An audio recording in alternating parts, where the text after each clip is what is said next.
Hello everyone, SirMonkeySuit here, back again with My Hero Academia Season 4. We're on episode 12, and the last episode was incredible. As a character episode dedicated around Mirio, I just think nothing. I just don't think an episode could have been better in regards to just dedicating an episode to someone like Mirio. I just feel like it just encompassed everything that he is about a character that... he's so fucking epic, man. He was so epic, and it was just gutting to just see him lose, that quirk. Now, I mean, this is the thing, because, since I've watched that episode and whatnot, when I was editing it, and then, getting, some comments through and whatnot, there's some things that, obviously, I've thought about and whatnot, that I just want to clarify, because in the post-discussion, I said that I don't want the idea of bullets annihilating quirks and basically killing off a character. I wasn't associating that with Mirio being like, oh well, he might as well be dead now. I wasn't saying that. What I meant was I just don't want that to be a substitute for potentially killing somebody. I was basically saying I feel like the show shouldn't shy away from offing a character if it feels like it's right. If it's better than being unsatisfied by something by saying, oh well, you just got saved because of plot armor or Deus Ex Machina or anything like that. If the timing is right and the reasons are valid and necessary, then I don't want it to be a case of oh well, we'll just get rid of his quirk so the character's still there, but it's not the same kind of thing.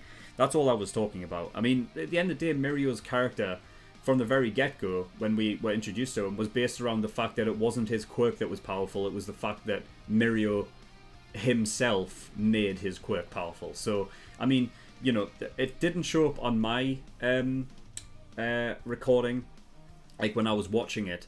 I believe it only comes up in the subtitles, but I had the subtitles turned off. But it basically should have come up basically saying that that Mirio was fighting without his quirk for a hell of a long time. And, the fact is that he didn't have his quirk, he wasn't able to, he just had to dodge, physically.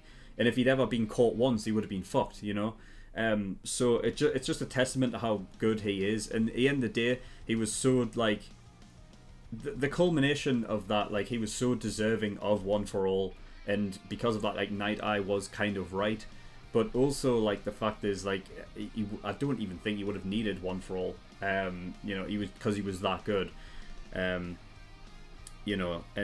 I wonder if, I made the whole thing of, his name being Lemillion, and because he wanted to save 1 million people, and how it was poetic that he only saved one. Now, I'm not really sure if that is entirely true. I feel like we've seen him save one, right? But he could have saved other people before. Within his internship, right? And I wouldn't be surprised if he hadn't. But the poetic nature of just us seeing him save one is what the poetic nature of it is there. So, but I wonder if by saving Eri at that point, allowing Deku and whatnot to come in now, if they actually get a hold of Eri, then by extension of saving Eri, Mirio has theoretically saved possibly millions of lives. So in a way, it still kind of works. But if it doesn't, it's still just a poetic nature regardless. So I really like it. And there's only 4 bullets left as of right now. That's all they've managed to obviously, conjure up. And yeah, Deku's here. He's came through the wall. So I don't think there's anything else to really talk about. I just want to get in. I want to see what transpires. And yeah, I'm excited. So yeah, without further ado, we're going to get an episode 13, episode 12. And yeah, so if you do want to watch the reaction, obviously the link is in the description there. That'll give you a reaction highlight to about 10 minutes that you can watch. But if you do want to go watch the full length, then you can do by going over to my Patreon and becoming a full length tier patron, and then you can have access to the full reaction, completely uncut. So yeah, go enjoy that. But yeah, there's nothing else to really talk about. So we're going to get in episode 12 and see what we get. So without further ado, let's go.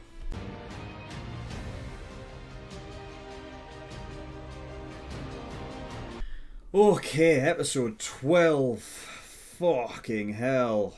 That was an incredible episode.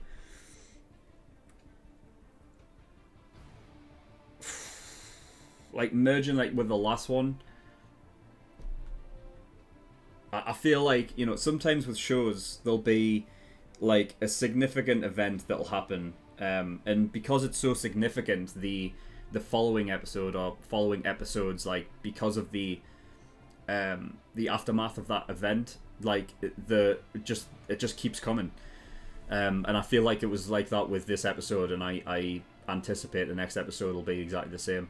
I'm getting the same feeling as I did with Attack on Titan Season 3, Episode 16, 17, and 18. Like, those were just, like, that trio, like, all together summing up. It's like one big episode. I kind of almost see them as that, you know, because the events just leading into the next just work so well in tandem, and I feel like that's what we're getting here. Because I just, it's that thing of knowing it's not going to let up. Like, next episode, it's just gonna keep rolling, you know, and I can't fucking wait. I really can't wait. Wow, where to start? Okay, I guess I'll start with some of the stuff I was going to talk about in the pre-discussion, but I didn't want to make the pre-discussion too long, so I'll continue on. So, you know, back with what I sort of saw after I was editing episode 11.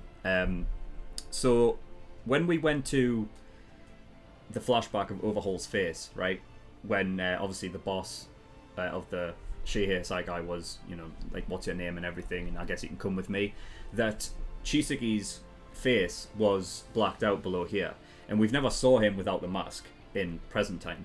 So I wonder if, because quirks are inherited, or, like, you know, around the 4-year-old mark, that if he was like, if he had like some sort of disease or something beforehand, gained this quirk, and then was able to heal himself to a certain degree, but maybe there's something permanent around here that he covers up because he's like embarrassed by it because of his whole ideology. I don't know if something that little would be enough to like spark his this sort of ideology of getting rid of quirks because they're diseases. And I don't know why that would really make sense, considering he has a quirk that allows to rebuild and whatnot, you know. But if it's only allowed to rebuild from a certain point in time, because it seems that way, he can only do it, like, he says that he can like kill someone and bring them back, but it has to be like, or if someone dies he can bring them back, but it has to be like pretty, you know, soon after. It can't be, you know, like years in the future, you know. You can't just bring someone back from like who died 15 years ago, or possibly even a day ago, you know. So but it's interesting that he does have this idea of that, but I feel like he has some deformity or something from some disease or something from before he gained that quirk, and because of that he can't heal it. Also, the talk about, because last episode I was talking about these like little blotches that he gets, right, when he's pissed off, or like, you know, something like that, or the use of his quirk when he uses it, because and somebody said that somebody commented that it was like something like psychosomatic, or something that because of the sort of hatred and disgust of using a quirk, that it actually affects him as well, you know. Maybe one of the downfalls of his quirk is when he's using it, it actually like destroys his cells or something, so his own quirk is a disease, and maybe that's why he thinks of quirks as diseases, because it's only like relevant to him really, but because he only knows about it from his own quirk, he just sees that every quirk is a disease. Maybe it just affected him, like it affects him every time he uses it. He'll see it as a disease. And also, just because of the nature of his disease, if he inherited it at 4 years old, like a lot of kids do, like it wouldn't surprise me if he fucking ended up, you know, I mean, he was like an orphan or something, right, taken in. There's nothing to say that he couldn't have just fucking killed his parents with it, you know, and, you know, hated himself for that, and that's another reason why he hates quirks, because they're too powerful, I guess. You know, then we shouldn't really have it. It's a good Yeah, I think it's fantastic. I think like the choice of main villains for this show is fantastic. It really is, because you've got the likes of Stain, who his ideology was like he wants heroes to be, just and doing it for the right reasons. No monetary value, not for for the admiration of others, but to do it to save other people, right? And he wants proper heroes. And then you have like All for One, who is trying to build something up, trying to build his own thing, and that was taken away by All Might. But there's still that sort of dynasty that carries on through Shigaraki, and then you've got Overhaul, who believes that all fucking quirks should be gone. You know what I mean? Like I don't know if it's down to like there's too much power there, and if that's it, or but I think it definitely has something to do with the fact that I think the quirk, using a quirk affects him, if it's psychosomatic or not. Whether or not, I still feel like it has the same effect anyway, that Overhaul just doesn't like it because it affects him like a disease. And also the fact that he could have easily used it to kill people like his parents and stuff like that. All these reasons as to why he doesn't like these quirks, so he'll use his own to try and I assume the idea is to manufacture a fucking shit ton of them, possibly even get them, like, because that's the thing as well, like these are just bullets. There's nothing stopping them from like using it, like somehow developing them into like like bombs and stuff, that when they set off, they're just spread into the air, and then everybody with a quirk inhales it and they just lose it. Anyone that's and I think that's probably his idea, like to eventually get to that point. And that's the thing, considering how like nuts he can get, like especially before when in the last episode when the Million lost his quirk, like Overhaul's there like fucking like gyrating, like up in the air, like like it's like he's got that sort of evil, definitely intent there that comes across that it wouldn't, like, maybe within time, like if he was to get rid of everybody's quirk and he's the only one left, that what would stop him from just being like, I'm gonna keep it or whatever. But I don't know. But that would be very fucking far down the line as well. Like there's no way you would be able to do that within, it would possibly be like decades or whatever. But so it's not going to happen. I'm just thinking, like, with that sort of mentality that he does have within him there, that maybe if he was to, carry on, then in like a couple of decades time, when he's gotten rid of everybody's quirk and only his own is left, over that period of time, maybe he will have developed this idea of power and being in power, and he keeps his position by being the only one with a quirk. But yeah, I don't know. But I just like the different ideologies between the main villains and how they all are so different. And they're all great as well in their own right. So yeah, I mean the villains for the show are fantastic. A lot of superhero like movies and stuff, I feel like tend to be they live and die by their hero and villain. There's no generally having a great hero but a very lackluster villain can really like just bring a fucking just brings like that kind of media down, whether it's a movie or a TV show or whatever. Because I almost see them as like just like the two sides of a coin. You know what I mean? Like you kind of just you have to have one on the other side doing their thing to really make it meaningful on the other side and have them sort of rise together, which is why I like this show, because they set that off from the very beginning pretty much with Deku and Shigaraki, and they're both growing together, and I've already been through that, so I'll not go through it again, but you get the idea. And yeah, I mean, definitely this episode, like, Overhaul stepped up to a point I did not think he was going to. I mean, that fucking took me off guard what he did there. I did not think that he was capable of that shit. Like, I mean, beforehand, I'm like, Overhaul, fucking hell, he can disassemble anything and reassemble it, including humans, to the point of killing someone and bringing them back. I mean, it's crazy, isn't it? And I was like, that is a hell of a fucking power. In some regards, I'm like, fuck, like that's like one of those like quirks where you're like, that's fucking overpowered, that. and that there's only like there's certain ways to go about it, like with Aizawa or anything like that. But to be able to merge with another person and like assemble them into you is crazy. And it seems you can use their quirks as well, like to a certain degree, which I thought because they they didn't confirm that he could use their quirks yet until afterwards, and it was when what was it, Harry? I didn't write down the last name, but Chronostasis. He said that Overhaul is interested in your quirk. Now, it seems like he's able to use quirks within, obviously, technology and be able to make them into bullets and everything like that. Now, it wouldn't particularly work. There would be no point if he's got Eri. And here's the thing as well. It's like if all goes to pot, and I mean, I feel like they're getting Eri out. I feel like they are, and Eri will be saved. Because otherwise, all of this would have been for nothing, and that would suck.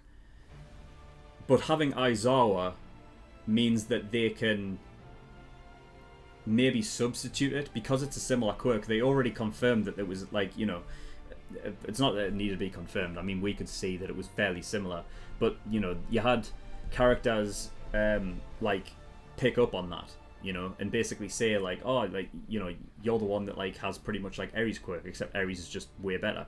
So it makes me wonder if they're going to be using Aizawa for like the same purposes, which, oh man,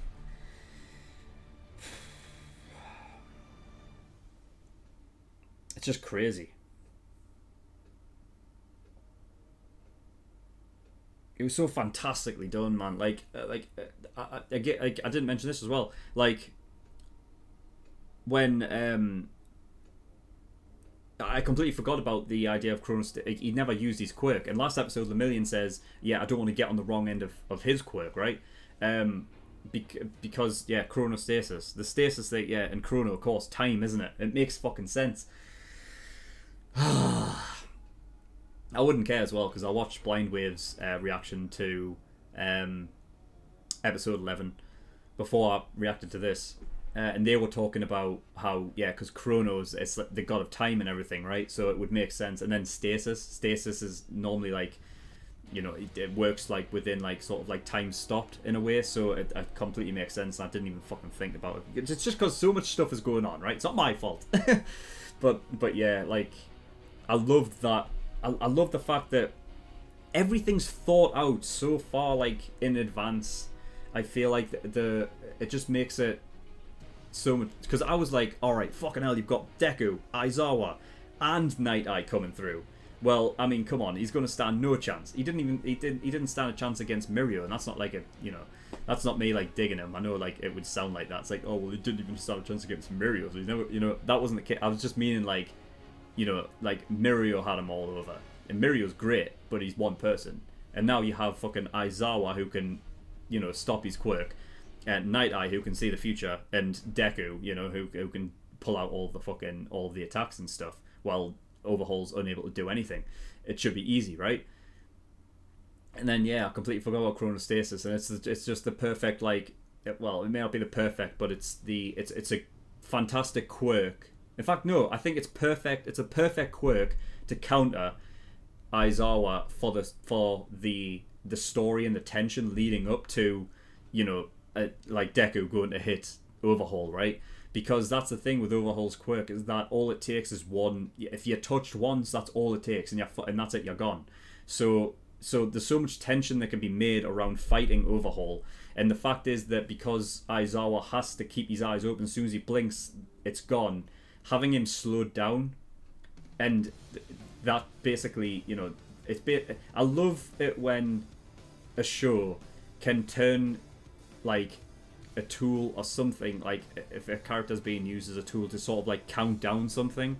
I love that, because that increases tension like so much, because you're like, oh fuck no, because it always brings it down to the last second, right? And obviously that's why countdowns are so good, because it's like what happens at 0. And you're just waiting for that like inevitable what the fuck is going to happen moment. So I thought that whole thing was written like to a T. I think it was written perfectly. I think the quirks involved were perfect. It's so good. Like, to write that stuff in advance to get everything like to line up in that way is great. and then not even to mention the Night Eye stuff. So, story-wise, right, like I was saying, everything lining up perfectly, written to this one moment.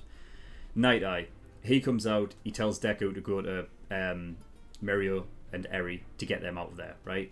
Of course, because Deku is the one that can punch through walls, make their own exit, and get out of there, which he managed to do, which was obviously what was supposed to happen. Night Eye, using foresight in 1 second intervals, because he wanted to be able to see what would be the correct sort of way to go about this that gets them out of there, alive. Of course, I was thinking, well, this is going to be the death of him, then, isn't it? You know what I mean? Like, and fuck, wow.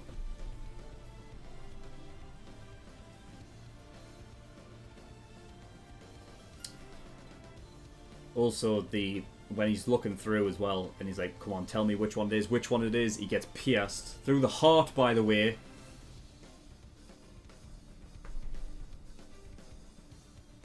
I'll come back to that in a second. But when he's pierced through it, and he's looking, he's trying to see it, and it's cut off, and it's like, that visual of a cut off like film strip and just nothing but blackness, that's great as well. That's fantastic. That's a great use of visuals. I like it when you can use visuals and then you can like determine something from the visuals, and it's not just somebody saying something and you learn it that way, but just by the visuals. I love it when storytelling is made by visuals or audio cues or anything like that. I love it because it's unconventional, and it's different, and it's so cool. That comes into play. And I'll talk about it now. So at the end there of the reaction, I was talking about how, well, what if it's Deku that can change the future? And because of that, that is what makes Night Eye believe that Deku was worthy of the One For All thing. Because going back to earlier in the season, that was a thing that, Night Eye wasn't sold on this idea that Deku was worthy when Mirio, he thought Mirio was the perfect one to take it on, and it's interesting how this all comes back to well, if that was the case, yeah, things may have been different because things may have been changed, but I mean, the whole thing of the little flashback, Night Eye saying that it doesn't matter what's changed, the end is always the same, the outcome's always the same, it always balances itself. So let's say that Mirio did get One For All, we could be looking at a situation where Overhaul has literally just gotten rid of One For All, think about that. And it would be interesting to see if Night Eye does make it out of this. Now, I don't know how. The only way is literally with Overhaul. He's gonna have to literally just reassemble Night Eye, because come on, he's literally been pierced through the heart. I don't even know how he's still alive now. I thought he was dead. That was it. I'm sure that the cutoff. I guess the cutoff is something of looking into the future, and then it's well, that's where it stops, so that must be where it ends. But I feel like the cutoff wasn't. It was just because he was injured himself, and I thought he was dead because that's why it cut off. But this goes into the fact of when I said if Deku was the one to change the future, and that was the reason why he couldn't see past that, and that's what made him do it. I think it's more of a case of it cut off, so Overhaul automatically thought, no, that's it, this is where we both die, right? Because it cut off and that was it.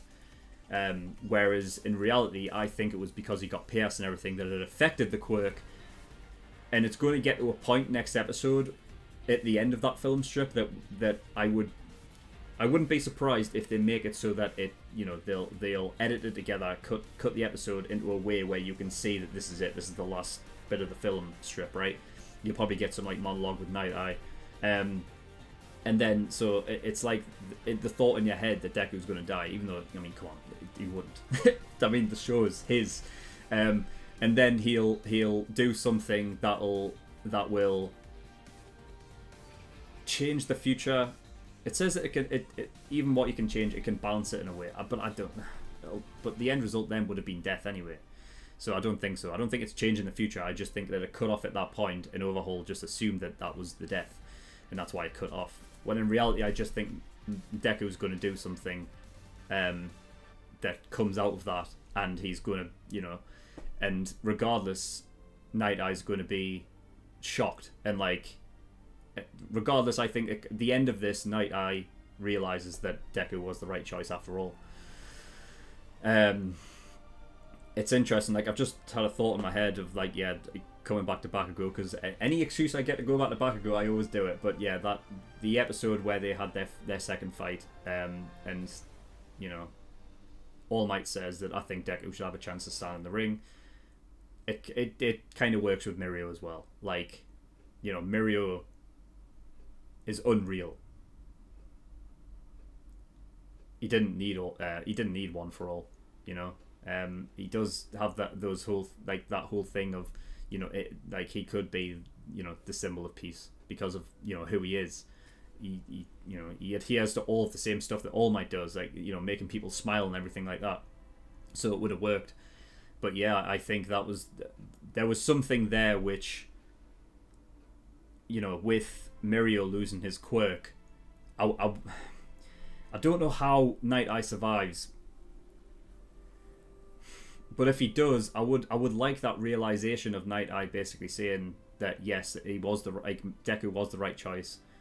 I feel like even if Night Eye does die, he will get that moment, and it will be just before he dies, like he made the right choice, and he can die like sort of content with that, and you know,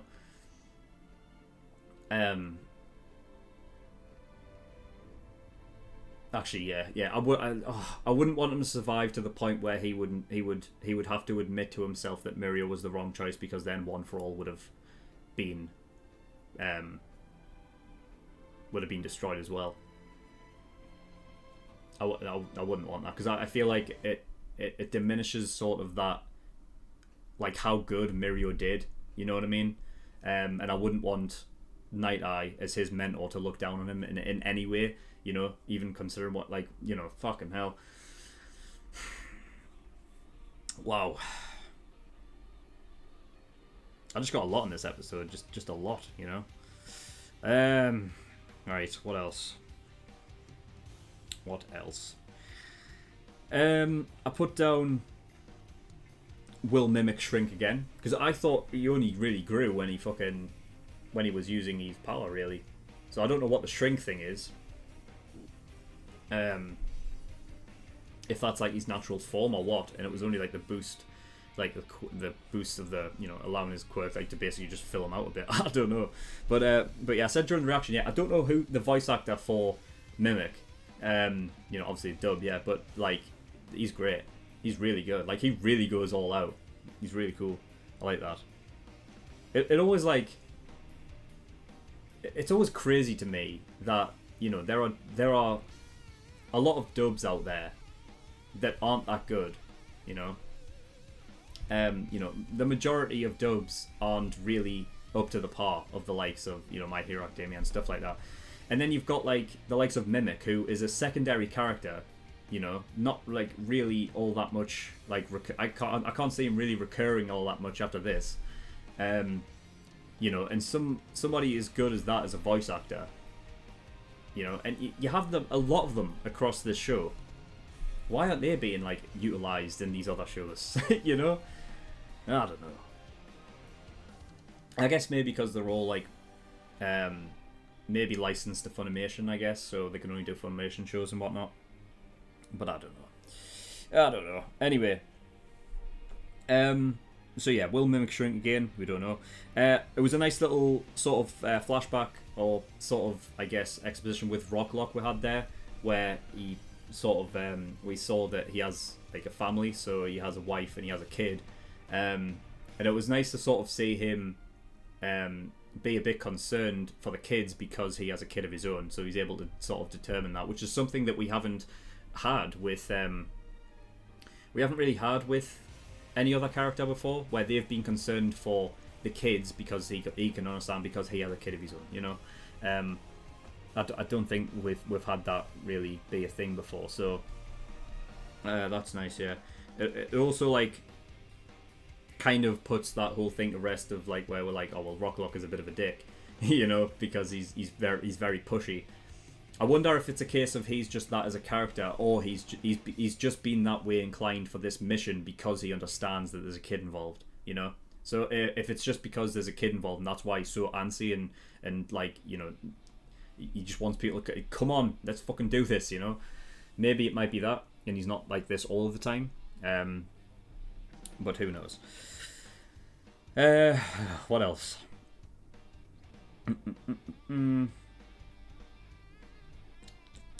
Yeah, so Overhaul, with him being able to merge and essentially evolve, he just killed that guy. He killed that guy. I mean, that guy was willing to die for it anyway, you know. He said before in last episode, like, even if it's my own life, you know. So I guess that's that. But the fact that he can essentially evolve depending on who he merges with. Also, how many people can he merge with?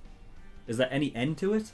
Like, it's almost like an offshoot of like All for One's quirk. Because he's able to sort of like merge with them and use them, it's almost like, because All for One can just take quirks and use them, right? Although it doesn't really like, you know, evolve them unless he's using that fucking, what was that arm thing where it was just a bundle of fucking, you know, just a massive disgustingness and whatnot. But you know, he takes them out at will. Whereas when Overhaul merges, he's kind of like stuck like that, I guess. Also, what happens when he like does he have that forever? No, he won't, right? He'd be able to get rid of that. But then what happens to it? Does it just become a bundle of mess on the floor? Or can he put that back to whatever his name is? To Shin Namoto, right? I don't know. I guess it depends on how long he's in there and how long Overhaul can wait to reassemble him. Who knows? But that's what went hand in hand with Aizawa being taken away. I was wondering if it's a case of they're going to use him for bullets, similar to Eri, because obviously he has a similar type of quirk, or he's willing to, or it's something to use in a time of, you know, where he needs to use Aizawa's quirk, and it'll be. I hope that doesn't happen. God, could you imagine? I mean, it doesn't really matter because at the end of the day, where the situation Aizawa's in now is not good. I feel like if Eri gets out, I don't think Aizawa's going anywhere. I think he's literally he's taking the place of Eri right now. I really think so, because I think because it's almost like him and Chronostasis, like it's like Overhaul on purpose, like covered them. They're going to get away, I think. I really do. It's going to be that. I know it is. Which means Aizawa's in for a hell of a fucking time. Oh man. What else? Yeah, so Chronostasis, the Hands of a Clock thing. That's interesting. I can't remember exactly what it was, but the quote was that he said or something like, I only hit you with the little hand or something like that. So I guess he, the little hand, like meaning that he is like just, you know, basically like impaled him a bit. Yeah, he hasn't like gone all the way through him like he would with a big hand. But I wonder if it's like,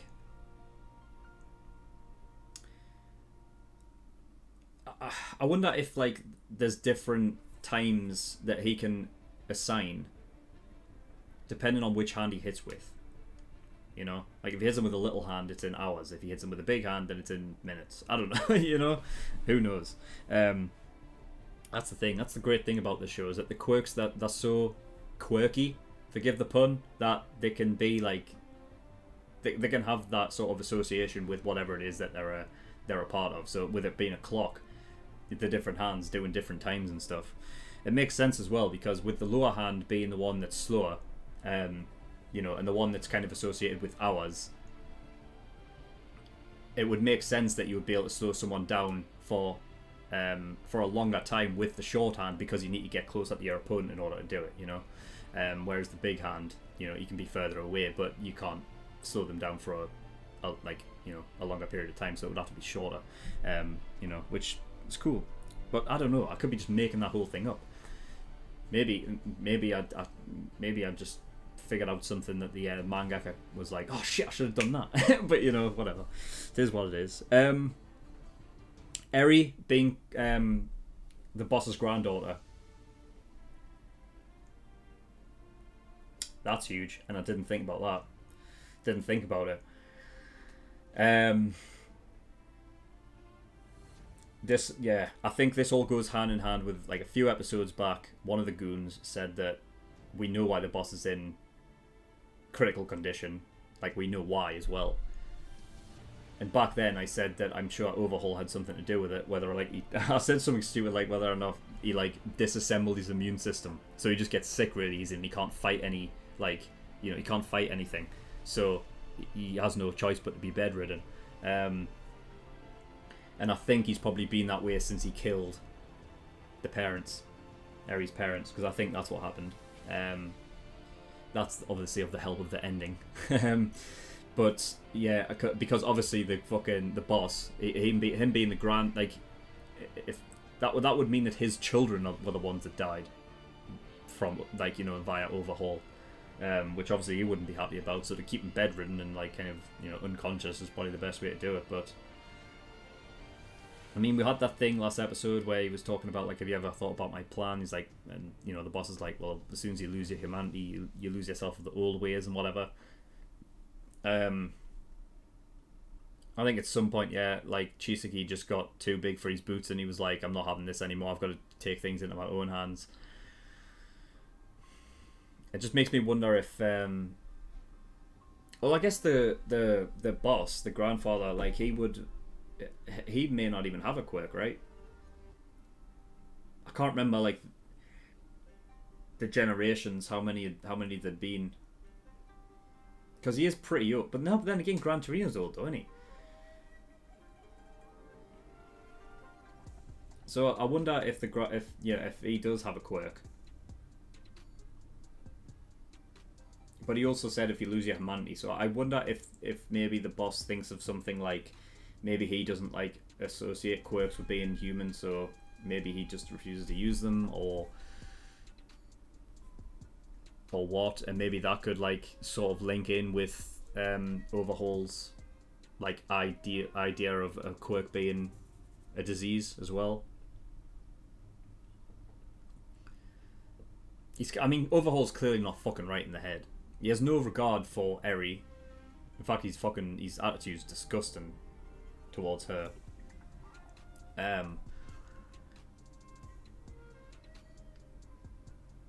So there's clearly, like, some break within his mind somewhere where he just doesn't. He has no disregard for human life, and I think that obviously that comes down to his quirk. Like, there's no,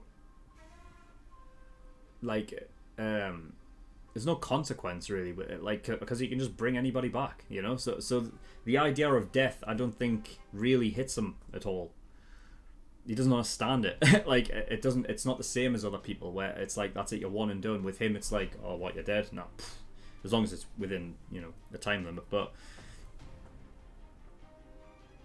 I think when you have it for that long, eventually you just become numb to it. So the idea of death to him just isn't the same as anybody else's, meaning that he has no regard for life. So when he takes one, he'll be thinking, oh no, I'm doing this for the right reasons, I'm doing this to clear everybody, get rid of all that filth and fucking disease and whatever. What else?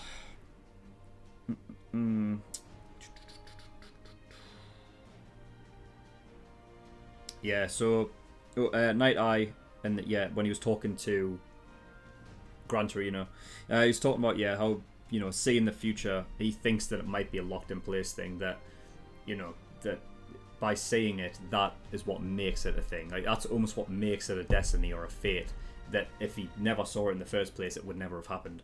And you know, that's something that obviously was brought up, like, some episodes back. And I think it's good. I think it's a good sort of mental conundrum that he can have with himself, why his quirk, you know, why he should use his quirk and why he shouldn't. But also, like, I think because, like I was saying before, how the quirks are, like, quirky, and because they can be affected in different ways, that it would not surprise me if that is the case. Like, a lot of the times like so when I saw that little flashback and I heard him say that, an image flashed up in my head of back in season 1.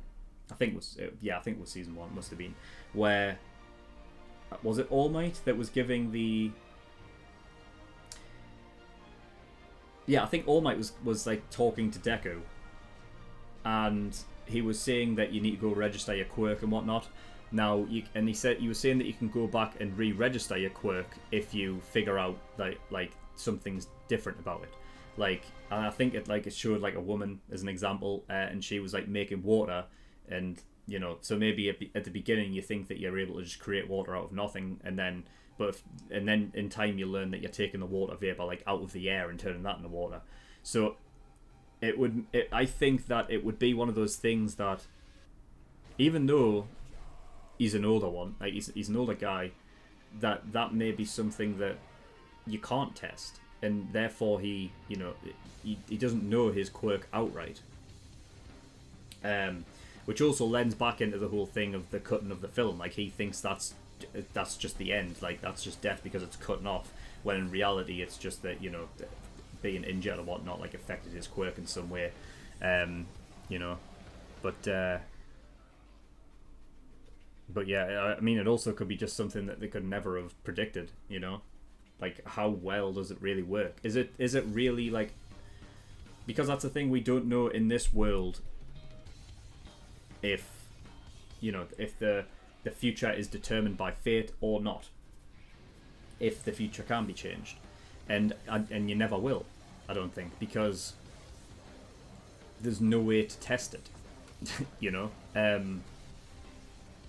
There will be no way to test it if what he says is true, because he has this thought in his head that as soon as I look into somebody's future, that's basically me creating a destiny for them.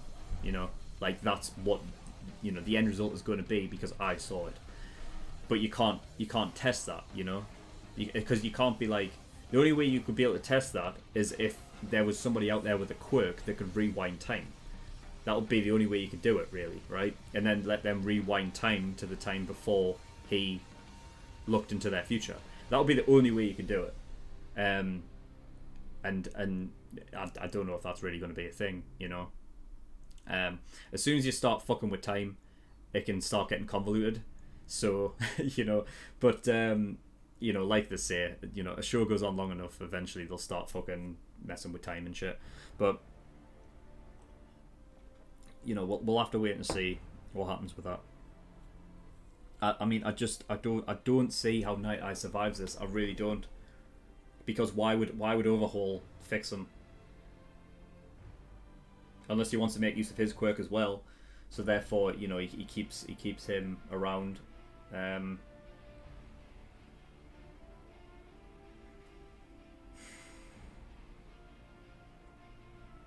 mean, Eri coming back and saying I'll come back, but you have to fix all these people, and it's like, I'm not sure he would. I'm not sure he would. I suppose she can blackmail him a bit, and be like, I'm not coming over there until you heal them. But then you'd have to go get Mirio, and he's not going back. Well, he might come back for Eri. I suppose he would, yeah, because that's Mirio's way of doing things, if he's got the strength to do so. But he's pierced through the heart, man. I mean, theoretically, he should be already dead. You can't tell me that's not the heart. I'm bringing it back up because I know that it is. I know this is going on long, but fucking hell, this episode was so good. Oh,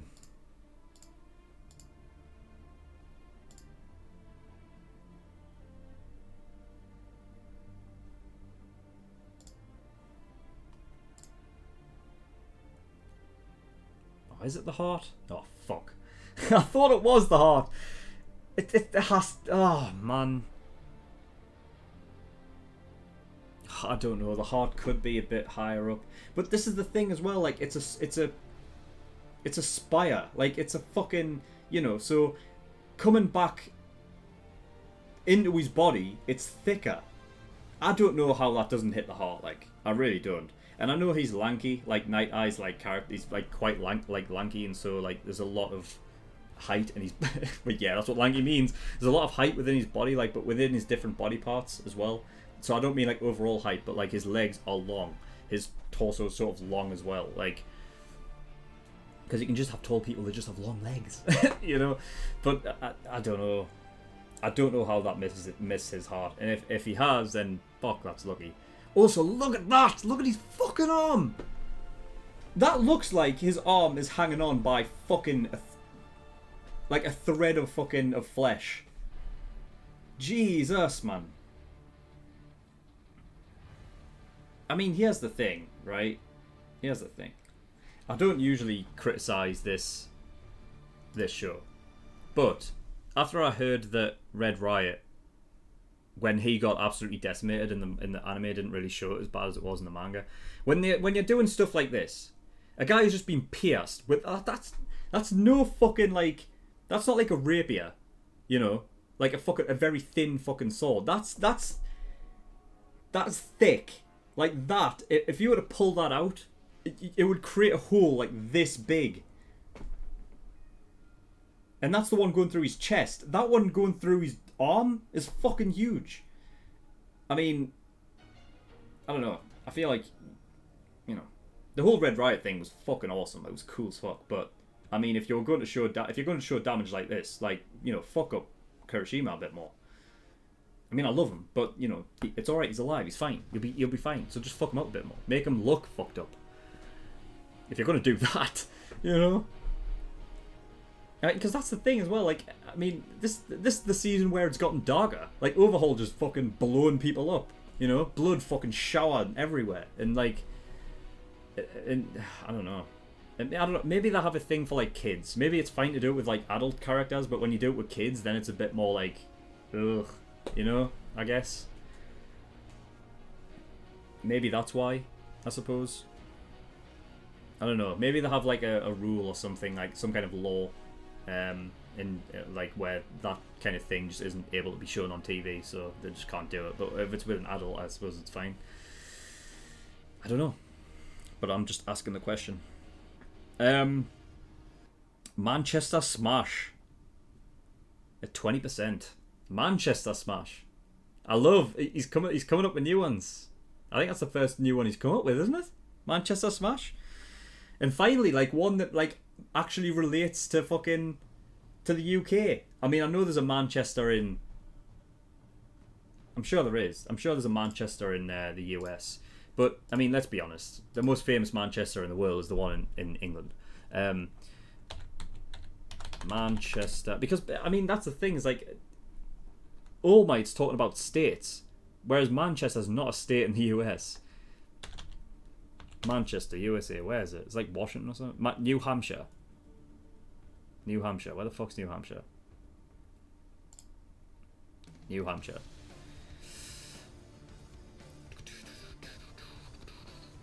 Is New Hampshire a state? It is, isn't it? No. Wait a minute. Most populous city. New England. New Hampshire, Vermont, Maine. I don't know, man. There's so many fucking states going on. You're too big, USA. You're too fucking big. I don't know. But who knows?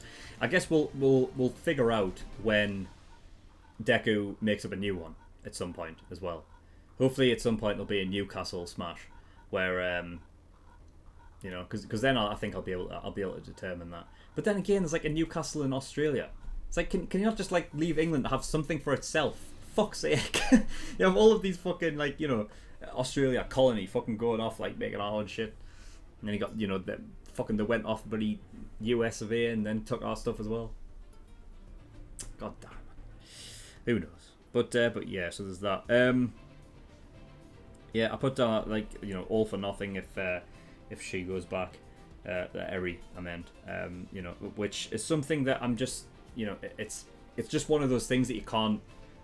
There's nothing you can really do about it. Like, I can't be angry at the fact that Eri wants to go back, even though I know it's like, well, you can't go back because then all of this was for nothing. But then again, she did say, like, you know, under the pretense that you'll heal all these people. Now, I'm pretty sure that Overhaul's just pissed off to a point where he fucking won't, you know? He just won't, so Yeah, I don't know. It probably just wouldn't work. I don't think. But yeah, I mean, Deku went at 20%. So is that something he can do then? Is that something that he like? Because he had it on the whole time, right? I mean, that's what he said last season against Bakugo. He said, like, I've been focusing on keeping my power at 5% the entire time. I didn't realise that it had actually gone up, and it went up to 8%. So I don't know, and I'm gonna have to try and like see if I can determine like the time difference between when he learned how to use full cowling to that fight against Bakugo, and then from then until now, because I don't know if it's going to be a case of like the more like the more he spends within it, and like the higher he gets, like the quicker the jump is up the percentages. Because I mean, that's the thing, like we haven't seen Deku like have that moment of realization where I guess he's at a point, because he has it on the whole time, that I guess you don't need to mention it, like when he realizes, oh, it must be up at this percentage, and then that one, you know. So I don't know. I guess it's just a thing where he's just like, right, I'll just, you know, I don't know. Because that's the thing. It's not like when he goes to punch and he says, right, 100%. It's not like that. It's just that he keeps it on the entire time, and then whatever, whatever like sort of percentage he's at, like that's what it's at. Like he doesn't have to think about. Although he did say that, I don't know. Can he do that? Because I don't think we've ever seen him do it. When he wants to 100% punch someone, he says it. And here, when he went full cowling, he said 20%. So I guess he can, if he wanted to, just say full cowling 100% and then use like his whole body at 100%. But then it would, like, his body wouldn't be able to handle it though, right? And that's the point. So I guess by using his 20% now, like that's what, you know, he's aching anyway. Like even from just, you know, going through, you know, smashing through walls and shit. Like he was getting tired before. We saw that, like, you know, episodes ago. Whether it was last episode or the episode before. I think it was the episode before, episode 10. I mean, we saw him tired. So there's that on, you know. And if he's using a higher percentage than he actually, his base normally is, then it wouldn't surprise me if, like, you know, the power is surging that much that it is actually aching him, you know. So there's that as well. So I guess because he said it, that he's actually focusing on his whole body being at 20%, as opposed to that's its natural point. Yeah, I know, but correct me if I'm wrong. Anyway, but yeah. So that's all I've got, I think. But fantastic fucking episode. I mean, you can tell the ones that I generally love. Just, you know, I've got a lot to talk about, and you know, I always love that. And I mean, this show just never fails to fucking. It just never fails to hype me up. I love the show so fucking much. But that is all I've got. So thank you everyone for watching.